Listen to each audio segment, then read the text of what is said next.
इस वर्षों में भारत को अब बड़े कैनवास पर काम करना ही होगा।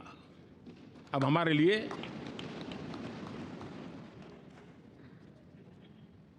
छोटी छोटी चीजों में उलझना वो वक्त चला गया है।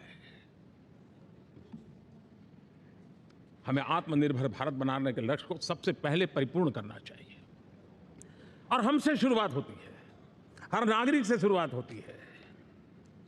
और आज दुनिया में भी एक समय ऐसा था कि लोग मुझे कहते थे, हमारे बड़े बड़े बुद्धिजीवी और अर्थशास्त्री लिखते थे कि मोदी आत्मनिर्भर की बात करता है तो मल्टीलेटरिज्म के सामने चुनौती तो बन नहीं जाएगा, ग्लोबल इकोनॉमी के ज़माने में ठीक तो नहीं होगा। लेकिन 5 साल के भीतर भीतर देखा दुनिया भारत के आत्मनिर्भर मॉडल की चर्चा करने लग गई है।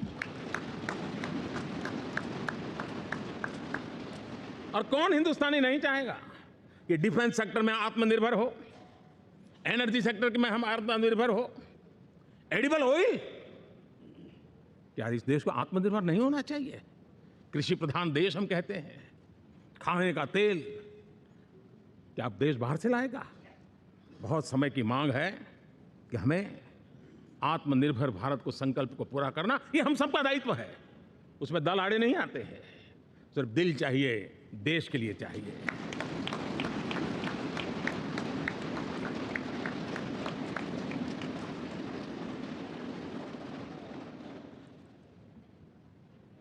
हमें अब मैन्युफैक्चरिंग सेक्टर में दुनिया में सर्वश्रेष्ठ बनने की दिशा में ही कदम रखने होंगे। और मैंने एक बार लाल किले से कहा था, जीरो डिफेक्ट जीरो इफेक्ट। हमारे प्रोडक्ट में कोई डिफेक्ट ना हो, हमारी प्रक्रिया में पर्यावरण पर कोई इफेक्ट ना हो, ऐसा जीरो डिफेक्ट जीरो इफेक्ट वाला हमें दुनिया के सामने मैन्युफैक्चरिंग क्षेत्र में जाना होगा। हमारे डिजाइनर, हमारे यहाँ निर्माण हो रही डिजाइन्स, हमारे सॉफ्टवेयर, हमारे एग्रीकल्चर प्रोडक्ट्स, हमारे हस्तशिल्प, हर क्षेत्र में अब हमें वैश्विक मापदंडों को पार करने के इरादे से ही चलना चाहिए, तब जाकर के विश्व के अंदर हम अपना झंडा फहरा सकते हैं। मेरे गांव में मेरा सबसे अच्छा माल हो, इतनी बात नहीं चलेगी। मेरे राज्य में मेरा सबसे अच्छा प्रोडक्ट नहीं चलेगा, मेरे देश में मेरा सबसे अच्छा प्रोडक्ट नहीं चलेगा, दुनिया में मेरा प्रोडक्ट सबसे अच्छा होगा, ये भाव हमें पैदा होगा। हमारी यूनिवर्सिटी दुनिया के अंदर टॉप रैंकिंग में आए, अब इसमें हमें पीछे नहीं रहना है। हमारे शिक्षा जगत को नई नेशनल एजुकेशन पॉलिसी मिली है, एक खुलापन है, सर्व स्वीकृत बनी है, उसके सहारे अब हमें चल पना है। और दुनिया के टॉप मोस्ट यूनिवर्सिटीज में अभी जब G20 में विश्व के मेहमान आए तो मैंने नालंदा की एक तस्वीर रखी थी वहाँ, और जब मैं दुनिया को लड़कों को कहता था 1500 साल पहले मेरे देश में दुनिया की उत्तम से उत्तम यूनिवर्सिटी हुआ करती थी, तो उन सुनते ही रह जाते थे। लेकिन हमें उसे प्रेरणा लेनी है, पर प्राप्त तो अभी करके रहना है, ये हमारा संकल्प होना है। आज हमारे देश का नौजवान खेल जगत के अंदर दुनिया में हमारी पहचान बना रहा है। टियर 2 टियर 3 सिटी से, गांव, गरीब परिवारों से, गांव से देश के नौजवान, देश की बेटे बेटियां आज खेलकूद के जगत जीवन में हमारा नाम रोशन कर रही है। लेकिन देश चाहता है और देश का संकल्प होना चाहिए कि अब खेलकूद के हर पोडियम पे हमारा तिरंगा भी लहराता होगा। हमें अब पूरा हमारा दिमाग क्वालिटी पर फोकस करना ही होगा, ताकि हम विश्व की आशा अपेक्षाओं के अनुकूल और भारत के सामान्य मानव के जीवन में भी क्वालिटी ऑफ लाइफ के प्रति जो एस्पिरेशन बढ़ा है उसको हम एड्रेस कर पाए। और जैसे मैंने कहा कि हम भाग्यवान हैं कि हम उस समय काम कर रहे हैं जब समाज अपने आप एक एस्पिरेशनल सोसाइटी है। हमारा और भी एक भाग्य है कि हम उस समय हैं जब हिंदुस्तान युवा देश है।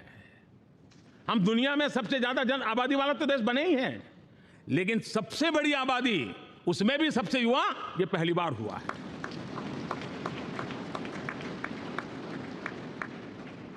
जिस देश के पास ये युवा शक्ति हो, युवा सामर्थ्य हो, तब हमें उसकी टैलेंट पे भरोसा है, हमें उसकी संकल्प शक्ति पे भरोसा है, उसकी साहस में हमें भरोसा है। और इसलिए हम चाहते हैं कि दुनिया में भारत का युवा अग्रिम पंक्ति में नजर आना चाहिए, वो स्थिति पैदा होनी चाहिए। आज पूरी दुनिया को स्किल मैन पावर की बहुत बड़ी जरूरत है और भारत विश्व की इस आवश्यकता की पूर्ति के लिए अपने आप को सज्ज कर सकता है और उन आवश्यकताओं को पूरी कर करके दुनिया में अपनी एक जगह भी बना सकता है। और इसलिए विश्व में उनकी आवश्यकता के लिए किस प्रकार के मैन पावर की जरूरत है, किस प्रकार के उनको ह्यूमन रिसोर्स की जरूरत है, उस स्किल मैपिंग का काम भी चल रहा है और उस स्किल मैपिंग के अनुसार भारत के अंदर स्किल डेवलपमेंट की तरफ बल दे रहे हैं। और जितना ज़्यादा हम स्किल डेवलपमेंट पर बल देंगे, भारत के नौजवानों का सामर्थ्य विश्व में अपना डंका बजाने में कोई कमी नहीं रखेगा। और हिंदुस्तानी जहां गया है उसने अच्छाई की छाप छोड़ी है, कुछ कर गुजरने की छाप छोड़ी है। ये सामर्थ्य हमारे अंदर पहले से पड़ा हुआ है और हमारे पहले जो लोग गए हुए उन्होंने इससे छवि भी बना के रखी हुई है। आपने देखा होगा पिछले दिनों करीब 150 नर्सिंग कॉलेज एक साथ खोलने का निर्णय किया। पूरे दुनिया में बहुत बड़ी रिक्वायरमेंट है नर्सिंग की। हमारी बहन, हमारी बेटियां, हमारे बेटे उस क्षेत्र में दुनिया में पहुंच सकते हैं, आसानी से पहुंच सकते हैं। पूरे विश्व की जरूरत है और ये तो मानवता का काम है जिसमें हम पीछे नहीं रहेंगे।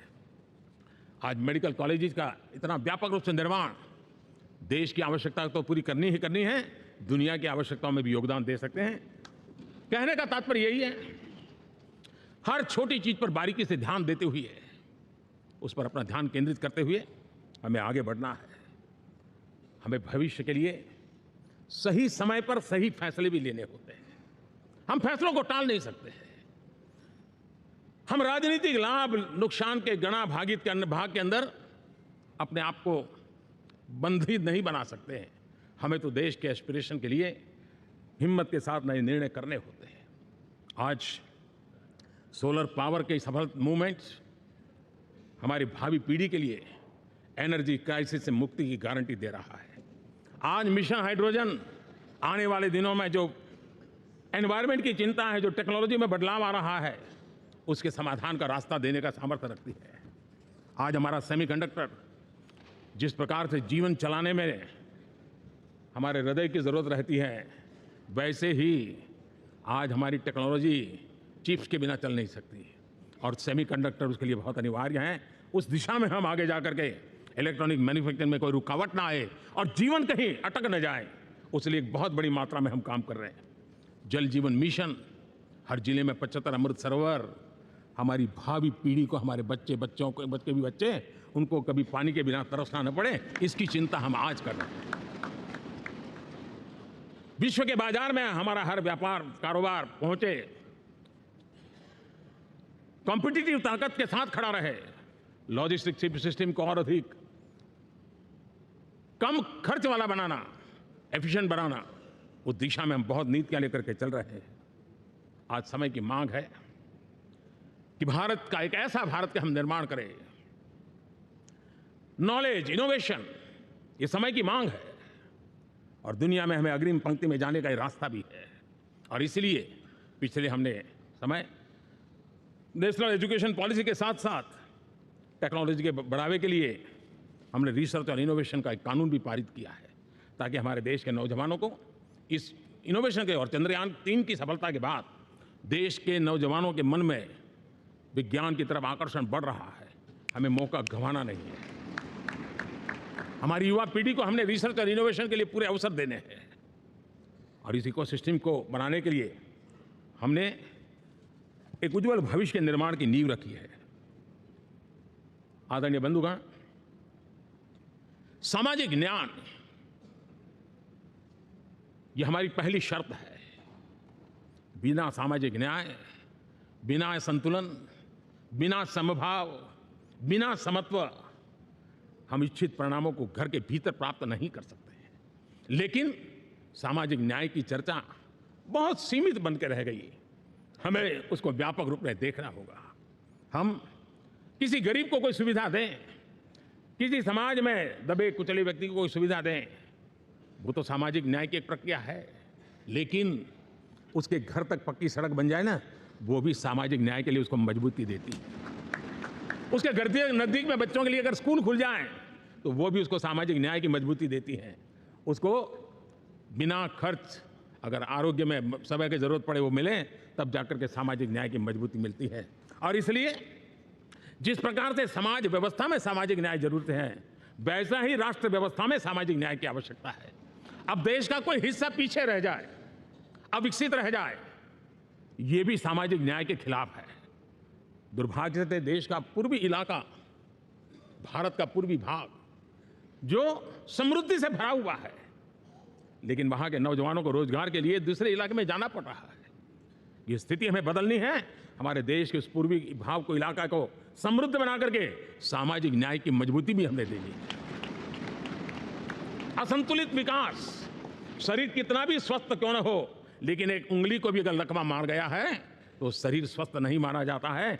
भारत कितना ही समृद्ध हो, लेकिन कोई अंग उसका दुर्बल रह जाए तो भारत समृद्धि में पीछे है, मानना पड़ेगा। और इसलिए हम सर्वांगीण विकास के पक्ष में, सामाजिक न्याय की उस ऊंचाई को प्राप्त करने के पक्ष में, दिशा में हमें आगे बढ़ना है। चाहे पूर्वी भारत हो, चाहे नॉर्थ ईस्ट हो, हमें उन चीज़ों को प्राप्त करना। और उसीलिए जो रणनीति कितनी सफल हुई है, 100 एस्पिरेशनल डिस्ट्रिक्ट पर विशेष काम किया, नौजवान अफसरों को लगाया गया, एक स्ट्रेटेजी बनाई गई। आज दुनिया उस मॉडल की चर्चा कर रही है और आज 100 डिस्ट्रिक्ट देश के कोने कोने में जो पीछे माने जाते थे, उसको बोझ मान लिया गया था। आज स्थिति ये बनी है कि 100 डिस्ट्रिक्ट अपने अपने राज्य में लीड कर रहे हैं, राज्य की एवरेज से भी ऊपर जा रहे हैं। और इस सफलता को देख करके, सामाजिक न्याय की इस भावना को मजबूत करते हुए 100 डिस्ट्रिक्ट में से आगे बढ़ करके अब जमीनी स्तर पर ले जाने के लिए 500 ब्लॉक तक उनको एस्पिरेशनल डिस्ट्रिक्ट ब्लॉक के नाते आइडेंटिफाई करके उसको मजबूती करने देने का काम चल रहा है। और मुझे विश्वास है ये एस्पिरेशनल ब्लॉक्स हैं, वो एक विकास का नया मॉडल बनने वाले हैं। वो एक प्रकार से देश के विकास के एक नए ऊर्जा केंद्र बनने की संभावना रखते हैं और उस दिशा में भी हम आगे बढ़ रहे हैं। माननीय सांसदगण, आज विश्व की नजर भारत पर है। शीत युद्ध के समय हमारी पहचान गुटनिरपेक्ष देश के रूप में रही। उस समय की जो जरूरत थी, उसके जो लाभ होने थे, उस समय से हम गुजरे हैं। लेकिन अब भारत का स्थान कुछ और बना है और इसलिए उस समय गुटनिरपेक्ष की अवस्था आवश्यक होगी। आज हम उस नीति को लेकर के चल रहे हैं, जिस नीति को अगर हमें पहचानना है तो विश्व मित्र के रूप में हम आगे बढ़ रहे हैं। हम दुनिया से मित्रता कर रहे हैं, दुनिया हमारे में मित्र खोज रही है। ये शायद विश्व में एक भारत ने, और दूरी नहीं, हो सके उतनी निकटता, उस रास्ते पर चल करके भी हम अपने विश्व मित्र के रूप में भाव आज सफलतापूर्वक आगे बढ़ा रहे हैं। और मुझे लगता है कि इसका लाभ आज भारत को हो रहा है।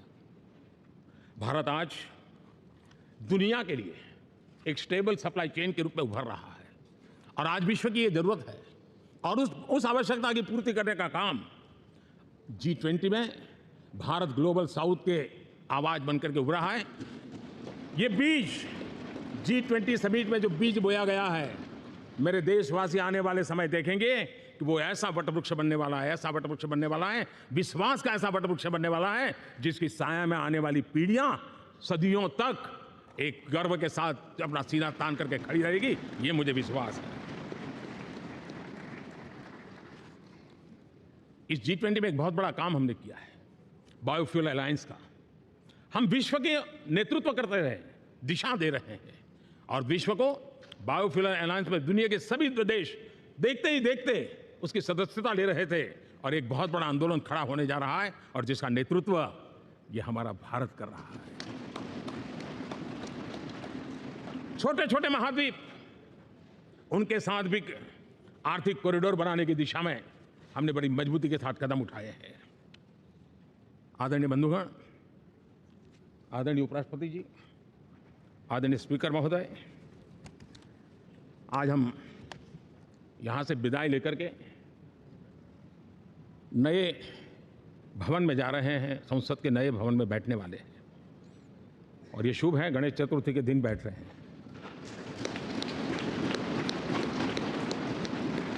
लेकिन मैं एक आप दोनों महानुभावों को एक प्रार्थना कर रहा हूँ, एक विचार आपके सामने रख रहा हूँ। मैं आशा करता हूँ कि आप दोनों मिल करके उस विचार पर जहाँ भी ज़रूरत पड़े मंथन करके कुछ निर्णय अवश्य कीजिए।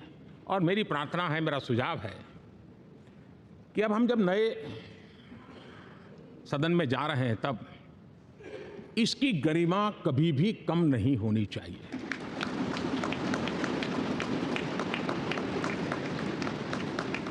इसे सिर्फ पुरानी पार्लियामेंट कह करके छोड़ दें, ऐसा नहीं होना चाहिए।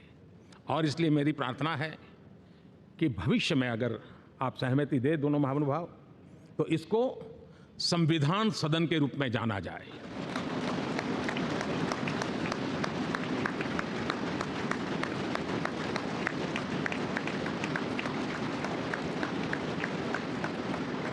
ताकि ये हमेशा हमारे रक्षा के लिए हमारी जीवंत प्रेरणा बनी रहेगी।